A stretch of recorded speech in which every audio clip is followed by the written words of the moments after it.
Bien, buenas noches, queridos hermanos. Gracias por acompañarnos acá una vez más. Un privilegio para mí poder estar con ustedes. Hacía rato, me parece que hace como 3 meses que no estaba por acá. Pero estoy contento de estar una vez más con ustedes. ¿Qué les parece si elevamos una oración para comenzar nuestro programa esta noche? Amén. Amante Padre, Señor, dándote siempre las gracias, Padre Santo, porque tú eres bueno y para siempre es tu misericordia. Santo, santo, santo, Padre Santo. Gracias porque nos has reunido aquí en este lugar que has preparado desde hace mucho tiempo para que tus hijos pudieran congregarse y escuchar tu palabra. Te rogamos que estés presente entre nosotros. Le rogamos al Espíritu Santo que esté aquí y que sea Él el que nos traiga el mensaje de parte tuya, de manera que cada uno de nosotros pueda recibirlo, atesorarlo en nuestros corazones y ponerlo en práctica en nuestras vidas. Damos la bienvenida también a nuestro Salvador, quien nos ha prometido que donde hayan 2 o 3 reunidos en su nombre, Él estará allí. Amén. Gracias, Señor Jesús, porque estás aquí con nosotros en esta noche. Amén. Bendice todo lo que hemos de hacer y que tu nombre sea alabado. Y en nombre de Cristo oramos. Amén. Amén. Comparto con ustedes una carta. Es corta. Temo preguntar si alguien ha estado en la cárcel por temor a que alguien pueda sentirse como que estoy hablándole a alguna persona. Yo he estado en la cárcel. Mi profesión de abogado, yo trabajé práctica criminal hace muchos años. Ya prácticamente no hago nada de eso. No es por nada malo, simplemente me alejé de esa parte. Y estuve en la cárcel en muchas ocasiones. Y hay cárceles más malas y unas que son peores que otras. No encontré ninguna cárcel buena. Esta persona que escribe esta carta está en la cárcel. La comparto con ustedes. Trato de sacar todos los ruidos de mi mente. Sentado en pose de meditación, trato de buscar paz. Más de 35 años en prisión pesan sobre mí mientras veo mi vida escapando día tras día. Lentamente los últimos años de mi vida se van consumiendo. ¿Cuántos pueden comprender lo que estoy pasando? No estoy discutiendo sobre culpabilidad o inocencia. Seguramente inocente yo no soy. Mi inocencia la perdí hace muchos años en las manos de un abusador. Más tarde yo le quité la inocencia a otros que abusé. No estoy pidiendo que me cojan lástima. Es simplemente que veo una vida perdida para siempre. No puedo entender cómo decidí botar mi libertad por unos pocos momentos de gratificación. Momentos en los que tomé lo que no tenía el derecho a tomar, tomando la inocencia del inocente, reemplazándola con temor.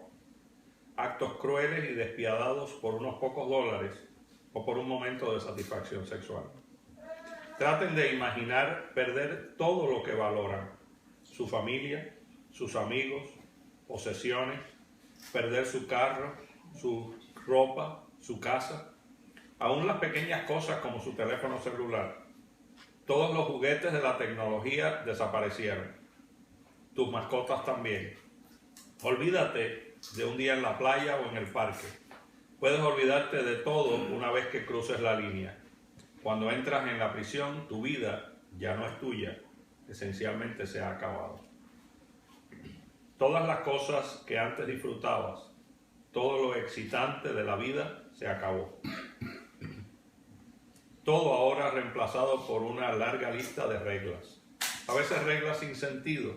Comes cuando te dicen, revisan tu cuerpo cuando quieren, usas ropas horribles todo el tiempo, orinas en un vasito cuando te lo piden. Las reglas son las reglas. Todo esto sin mencionar que vives en un lugar encerrado por unas grandes paredes con alambres de púas y hombres con rifles a tu alrededor. Viviendo con cientos de personas de tu mismo sexo, viviendo con violadores, asesinos, ladrones y desquiciados todo el tiempo. Puedes estar en la misma celda con tu peor enemigo o con un loco. Está garantizado que viviré con seres perdidos y tristes todos los días de mi vida, viviendo una vida de la que no puedo escapar.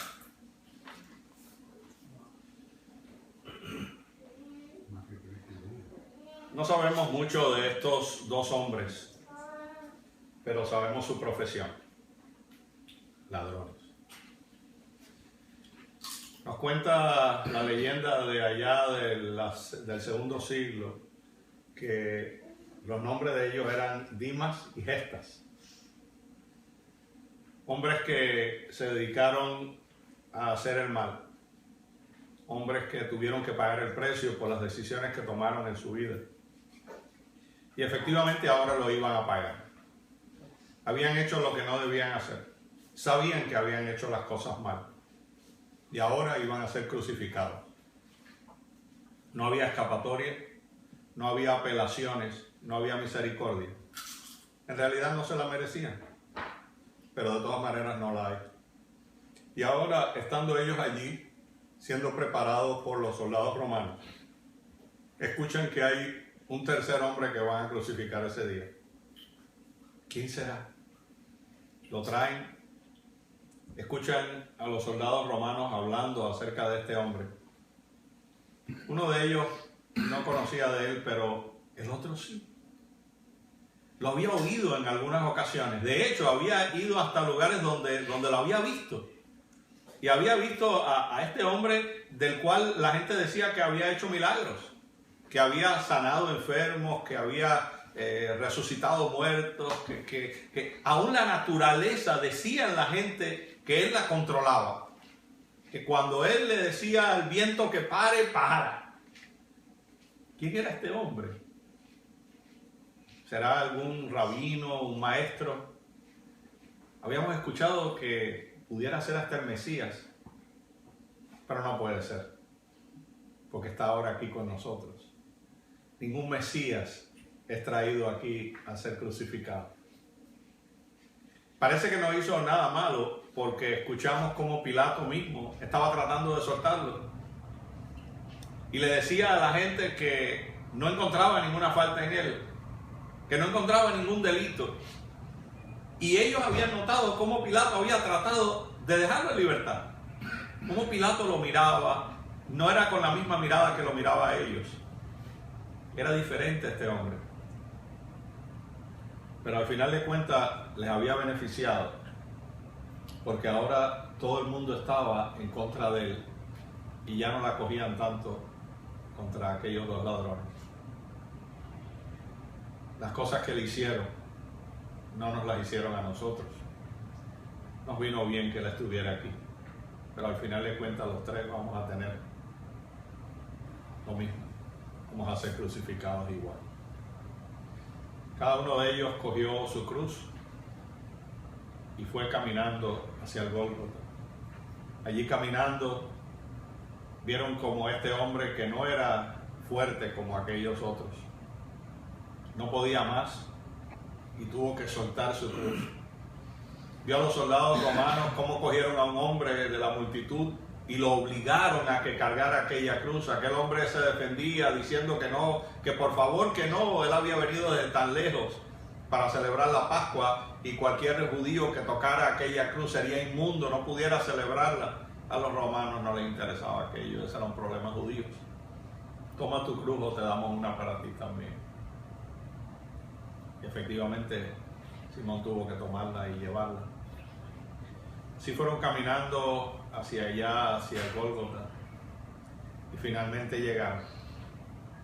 Los soldados romanos, haciendo su trabajo, comenzaron a sacar todos los implementos usuales y normales para crucificar a alguien. Los clavos, los martillos, haciendo huecos en el piso para meter la cruz, preparando todas las cosas, igual que en tantas otras ocasiones. Estos hombres habían visto crucifixiones anteriormente, pero una cosa es verla y otra cosa es ser el crucificado. No hay escape de esto. Vidas desperdiciadas. Vidas que no debían estar aquí. Pero por las elecciones que hicieron, esta era la consecuencia directa. Caminando hacia allá, hacia el Gólgota, habían notado algo, y es que la multitud no era como la multitud normal que estaba para presenciar una crucifixión.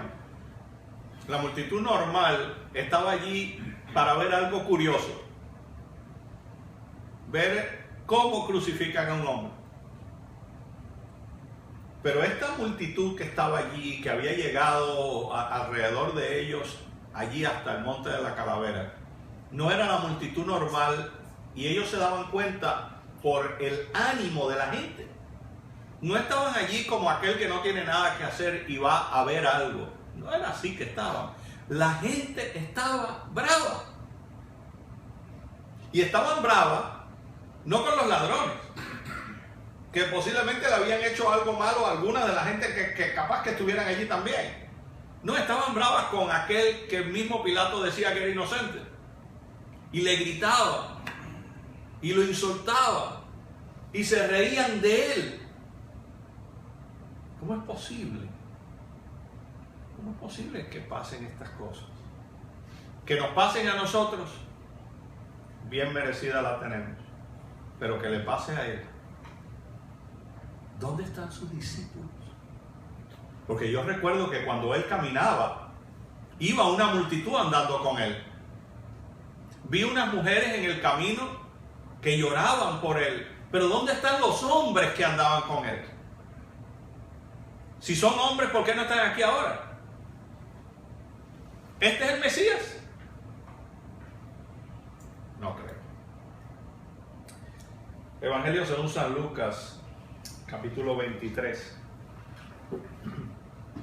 versículos 35 al 37. Lucas capítulo 23, versículos 35 al 37. Y el pueblo estaba mirando, y aún los gobernantes se burlaban de él, diciendo: a otros salvó, sálvese a sí mismo. Si este es el Cristo, el escogido de Dios. Los soldados también le escarnecían, acercándose y preguntándole y presentándole vinagre, y diciendo: si tú eres el rey de los judíos, sálvate a ti mismo. ¿Saben que aquellos que hablaban estas palabras contra Jesús no eran otra cosa que instrumentos satánicos? Porque al final de cuentas, Satanás, todo lo que estaba tratando de hacer era lograr que Jesús no se montara en aquella cruz. Cuando Satanás fue a encontrarse con Jesús en el desierto, ¿recuerdan los retos que le hacía? Si tú eres el Hijo. ¿Sabría Satanás que él era el Hijo de Dios?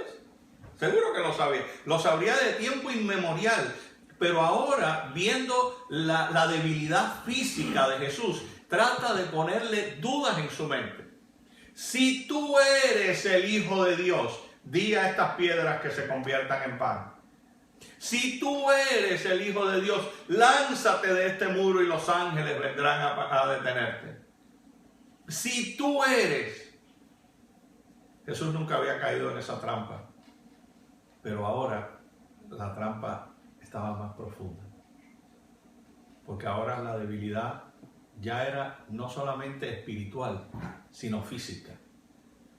Era el momento cumbre para Satanás, porque efectivamente las cosas que Satanás le estaba diciendo a Jesús eran ciertas. ¿Saben qué le decía? Esta gente no te merece. Tú viniste a morir por ellos. ¿Y qué te hicieron? A los tuyos viniste y los tuyos no te recibieron. Esta gente no merece lo que tú estás haciendo. Tú no tienes la culpa del pecado de ellos. Tú no fuiste el que tomaste las decisiones de dejar a Dios y acercarse al pecado, aceptar la mentira. Tú no tuviste nada que ver con eso. Y esta gente merece lo que tú estás haciendo. Bájate de la cruz. Si había un momento para que Jesús se bajara de la cruz y dijera: it's over, no puedo más, ellos no lo merecen, era este momento. Cuando él mira a la gente a la que él vino a salvar, el pueblo escogido de él, no para que fueran mejores que los otros, sino para que fueran su instrumento llevando el mensaje de salvación a otros. Su pueblo escogido. ahora están allí burlándose de él. Si tú eres el Cristo, bájate. Si tú eres el Cristo, sálvate. Si tú eres.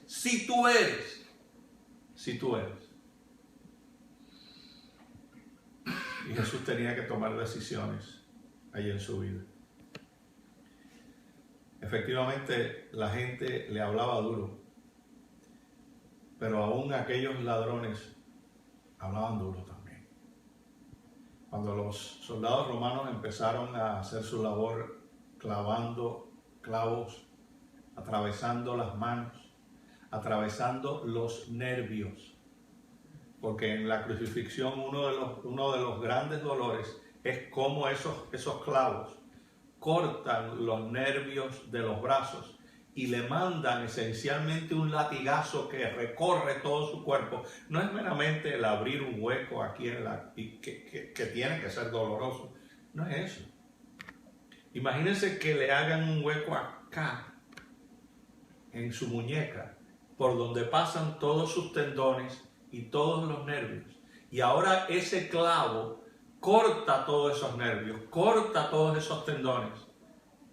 Ese dolor, este dolor en los pies. ¿Cómo se puede resistir eso después de haber pasado lo que había pasado antes de llegar ahí?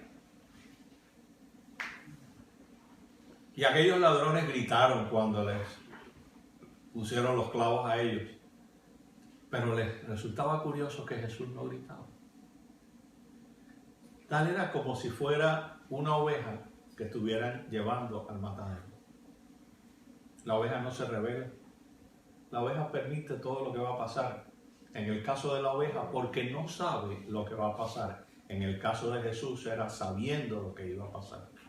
Porque esto iba a pasar desde tiempo inmemorial, cuando Él se ofreció para venir a rescatar al mundo. Uno de los malhechores que estaban colgados le injuriaba diciendo: si tú eres el Cristo, sálvate a ti mismo y a nosotros. Si tú eres, le dice esencialmente, si tú eres el Mesías, porque sí habíamos escuchado que tú eres Mesías, sí la gente está diciendo que tú eres Mesías, pero si tú eres el Mesías tienes que probarlo. Este es el momento de que le pruebes a todo el mundo que tú eres el Mesías. Bájate de esa cruz y sálvanos a nosotros también.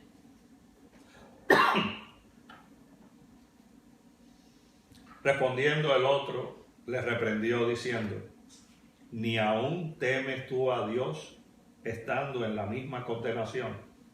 Nosotros a la verdad justamente padecemos, porque recibimos lo que merecemos según nuestros hechos, mas este ningún mal hizo. Llega un momento en la vida en que uno tiene que reconocer que los problemas que está pasando son por culpa de las decisiones que hemos tomado. Esa jovencita que tuvo sexo fuera del matrimonio con su novio y ahora está embarazada, tiene que enfrentar esa situación. Ese jovencito que en vez de ir a estudiar lo que quiso fue ir de fiesta en fiesta con sus amigos, ahora tiene que enfrentar esa decisión. Cuando decidimos salir a la calle y no prepararnos como debemos y las cosas ocurren, fue por nuestra decisión. Cuando abandonamos nuestro trabajo porque no nos gusta lo que nos dijeron y ahora hay que pagar la renta, es nuestra decisión. Nos quejamos de las cosas que nos suceden, pero honestamente la mayor parte de todo lo que nos pasa es por las decisiones que nosotros hemos tomado. Y nosotros tenemos que enfrentar esas consecuencias. Jesús no había tomado ninguna decisión para estar allí, pero los dos malhechores sí. La única decisión de Jesús fue entregarse. Y esto iba a pasar porque estaba escrito que tenía que pasar para que tú y yo tengamos la oportunidad de ser salvos. Pero ahora llega el momento de la verdad para dos hombres, dos vidas desperdiciadas. Satanás asusando a todo el mundo. El propio pueblo de Jesús insultándolo, riéndose de él. ¿Dónde están mis discípulos? Presumo que se preguntaría el Señor. ¿Dónde están todos aquellos que yo sané? ¿Dónde están la gente que les quité la lepra? Que les sané, que los pudieron ver y eran ciegos, que caminaban, antes no caminaban, que podían hablar. ¿Dónde está la mujer del flujo de sangre? ¿Dónde están toda esa gente?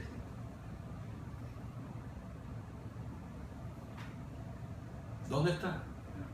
¿Dónde están todos aquellos que alimenté, que no se querían ir y que pasaron días conmigo, miles caminando de un lado para el otro, y yo los alimentaba y ellos allí en aquellos prados se sentaban y me escuchaban por horas? ¿Dónde están? ¿Dónde están? Aquellos dos soldados habían escuchado algo de parte de Jesús que posiblemente jamás pensaron que iban a escuchar de alguien crucificado como con ellos. Madre, ahí tienes tu hijo. Hijo, ahí tienes tu madre. Señor, perdónalos porque no saben lo que hacen. Ni en el momento de mayor dolor espiritual y físico de Jesús, ni en ese momento estuvo para condenar a los que le hacían aquella crueldad, porque efectivamente Jesús había venido a salvar lo que se había perdido. Pero ¿dónde estaban aquellos salvos?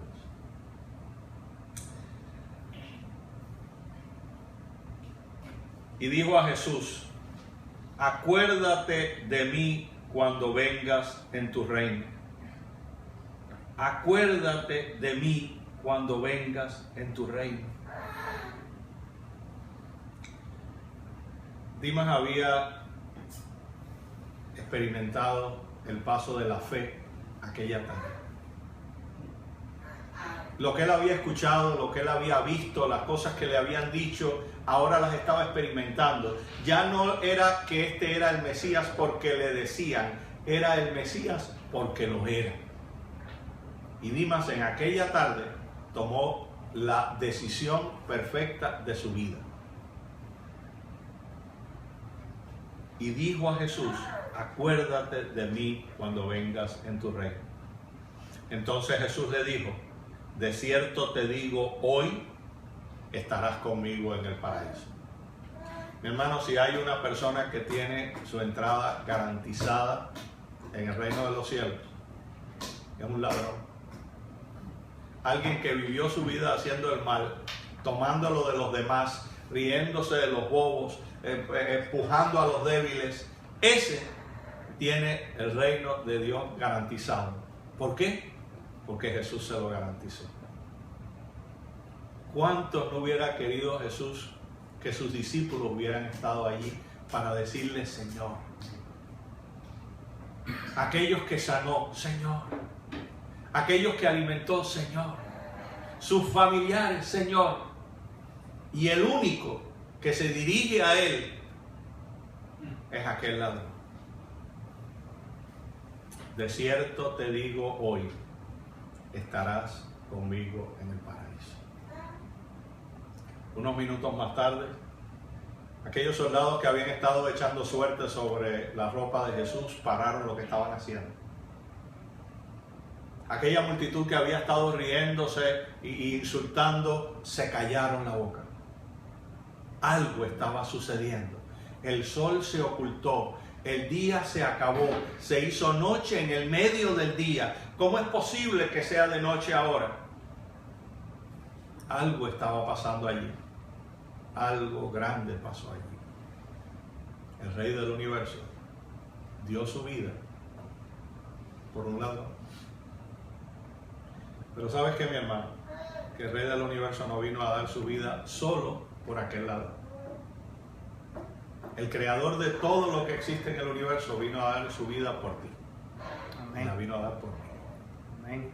Y yo no sé qué decisiones tú has tomado en tu vida, pero vengo a decirte esta noche que no importa las decisiones que tú hayas tomado, no estás tan lejos de Dios que la gracia de Jesús no pueda alcanzar. La gracia de Jesús alcanzó a un ladrón porque lo aceptó. Y eso es todo lo que tenemos que hacer. somos salvos por gracia. Amén. Aquel ladrón aceptó al Señor aquel día. Y podemos decir que cuando lleguemos al paraíso, nos vamos a encontrar con aquel ladrón. Yo quiero conocerlo. Yo quiero darle un abrazo, porque tomó la mejor decisión de toda su vida en el umbral de su vida. Fue el único que en ese momento crítico de la vida de Jesús estuvo allí para decirle, Señor. ¿Estarás tú hoy, mi hermano, listo para decirle Señor? Amén. Y decir, Señor, he tomado malas decisiones en mi vida. Es cierto. He caminado apartado de ti. Es cierto. He hecho las cosas que no debía hacer. Es cierto. Pero tú no viniste a recriminarme, tú viniste a salvarme. Por tanto, mi hermano, vengo a decirte que el Señor te da su gracia en esta noche. Amén. Eres salvo en el nombre del Señor con solo aceptarlo. Allí habían dos personas, una a su derecha y una a su izquierda. Los dos tuvieron la misma oportunidad en el mismo momento. Uno verá la gloria de Dios, el otro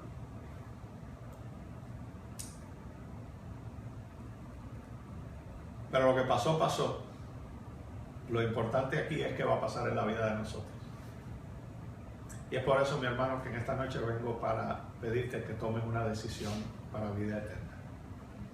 Que olvidándote de tus decisiones anteriores y de lo que hayas hecho y de tus errores, y todos los hemos cometido, unos más y otros menos, pero olvidándote de todos tus errores, te lances a los pies del Salvador y le digas, Señor, acuérdate de mí cuando vengas en tu reino. Amén. Y el Señor te dice aquí en esta noche, de cierto te digo hoy, estarás conmigo en el paraíso. Si aceptas al Señor Jesús, todos tus pecados quedarán borrados. La gracia del Señor te alcanza y te cubre y te prepara para ir a morar en el reino eterno. Que sea tu decisión para vida eterna. Y que en esta noche, al tú decirle al Señor, acuérdate de mí, te vayas de aquí sabiendo que el Señor se acordó de ti antes que tú fueras formado. Antes que tú existieras, ya el Señor se acordó de ti. Y de hecho, vino a morir por ti, porque antes de que tú existieras, ya el Señor te quería.